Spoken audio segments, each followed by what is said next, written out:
उत्साहित और दोस्ताना स्वर। ढोलकपुर की सुबह हमेशा की तरह सुनहरी है। भीम लड्डू खा रहा है, जबकि जग्गू ऊपर पेड़ से उसे ललचाने की कोशिश कर रहा है। तभी ढोलू और भोलू बीच में कूद पड़ते हैं।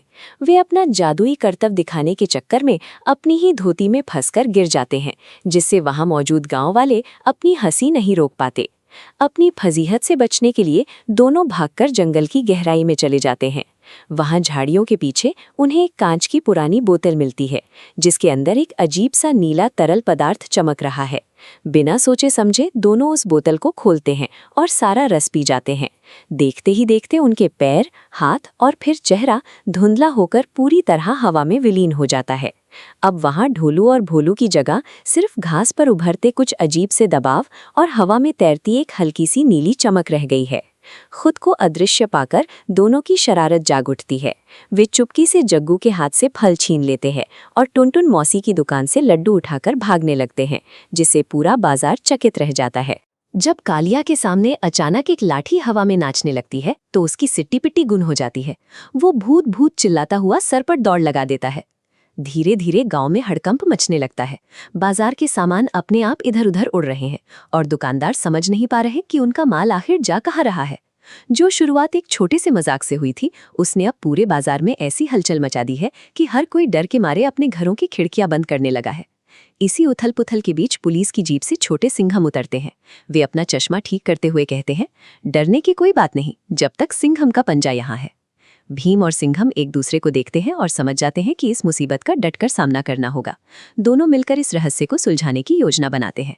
सिंघम जमीन का मुआयना करते हैं। वे मिट्टी में दबते पैरों के निशानों और हवा में उड़ते पत्तों की दिशा का पीछा करते हैं। ये रास्ता सीधे अखाड़े की ओर मुड़ता है, जहां धूल हवा में तैरती दिख रही है। ढोलू और भोलू वहां छटने की कोशिश करते हैं, पर वे अखाड़े के कीचड़ में पैर रख देते हैं, जिससे उनकी स्थिति साफ नजर आती है। भीम और सिंघम जान गए हैं कि उनके अदृश्य दोस्त किस दिशा में भाग रहे हैं। भीम अपनी ताकत का इस्तेमाल कर हवा में झपट्टा मारता है, लेकिन पकड़ने से पहले ही अदृश्य हाथ उसे गुदगुदी कर देते हैं।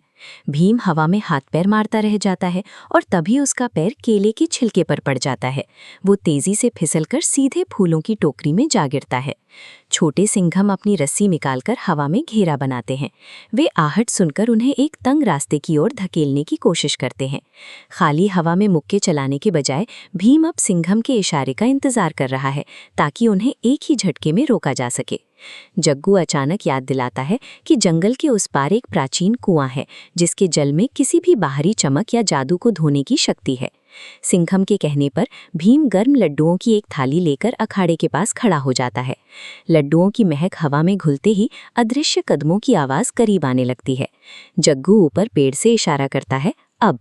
भीम और सिंघम मिलकर एक बड़ा जाल उन निशानों के ऊपर गिरा देते हैं और उन्हें वहीं थाम लेते हैं।